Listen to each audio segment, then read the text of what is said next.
Hey guys, Matt here. This is my review of Amsterdam. This movie is directed by David O. Russell, who previously directed The Fighter and Silver Linings Playbook.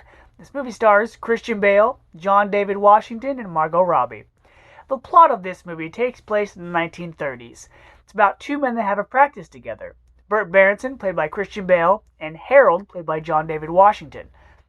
One's a doctor, one's a lawyer, and when they're asked to perform an autopsy on a man they both served under in the previous war, things go wrong. And before they know it, these men are fighting to not only solve a murder, stop a would-be conspiracy, but also clear their names.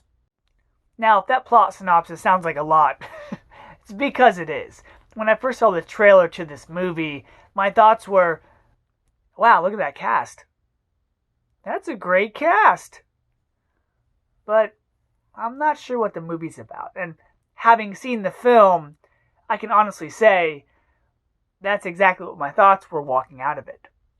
You know there are signs of trouble when you have this huge cast in your trailer and you only have a couple scenes where some of the characters don't even say anything. They just are appearing on screen so the director can say, hey, look who I have in this movie.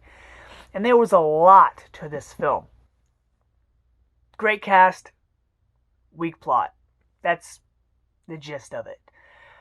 As far as the acting goes, the acting from Christian Bale and Margot Robbie were probably the standouts. They were good. Christian Bale is great. And he never brings in a bad performance. And this is evidence of that. This character could have been one note. This character could have been a very simple, acute role in this vast sea of all these actors and actresses in this film. Christian Bale could have done the bare minimum, but he didn't. His character is probably the most intriguing because not only is he this guy that you just feel bad for, which is, credit to Christian Bale. He plays a lot of sympathetic characters. But he has these things about him. He has the slouch. He wears a back brace. He has a fake eye. Whereas the other characters are just along for the ride. And either they're one note or we don't get to see them enough to really tell you what the characters are like. Or anything about them, really. I can't tell you half the characters' names. Now, Margot Robbie is also really good in this film because she plays a character unlike something she's done before, aside from maybe like Harley Quinn. She plays a character that has like this nervousness disorder about her, so she does this thing where she imagines things that may not be happening, but that affliction isn't really used in this movie. Like, that's not really what her character is. A lot of the characters in this movie, aside from John David Washington's Harold, they have quirks, they have gimmicks, they have characteristics that make them stand out, only because otherwise you're going to forget who they are.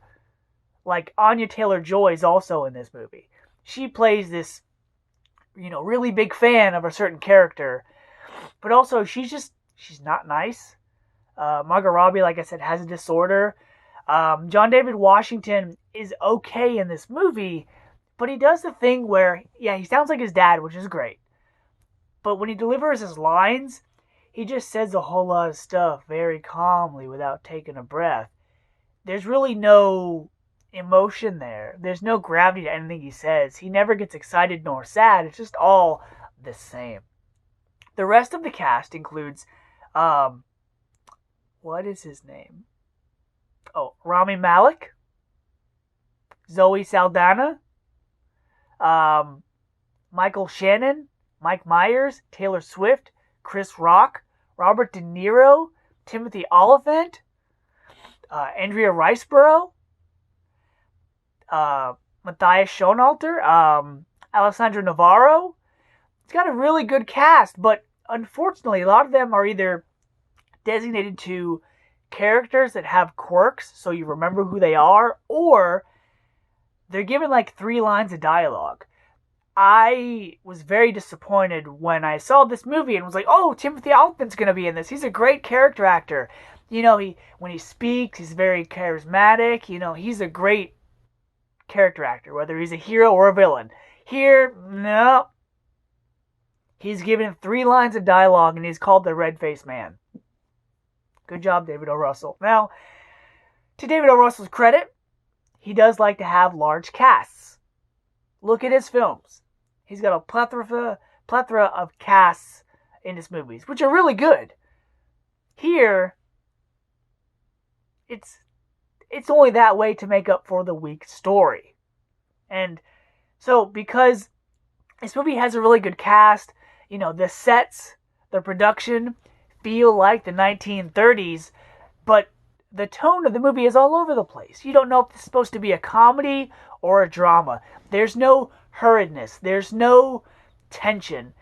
Christian Bale, when he walks into a room, his delivery is like, okay, I'm here with my friend. We're here to solve this mystery. We need to get to point A. From point A to point B. We need you to help us. Will you do that, please?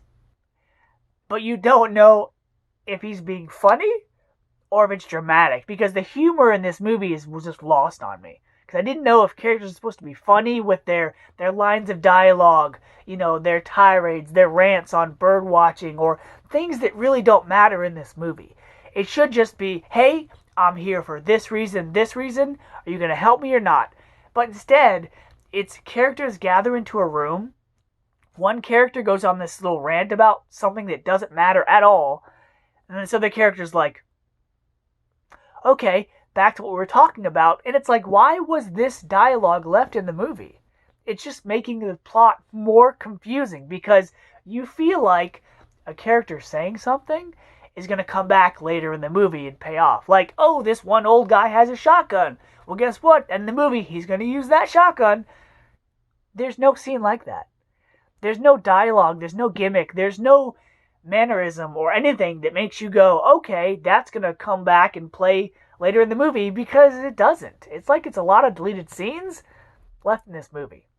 Now, I will say, the chemistry between Christian Bale and Margot Robbie and John David Washington, it's there. You believe they are friends.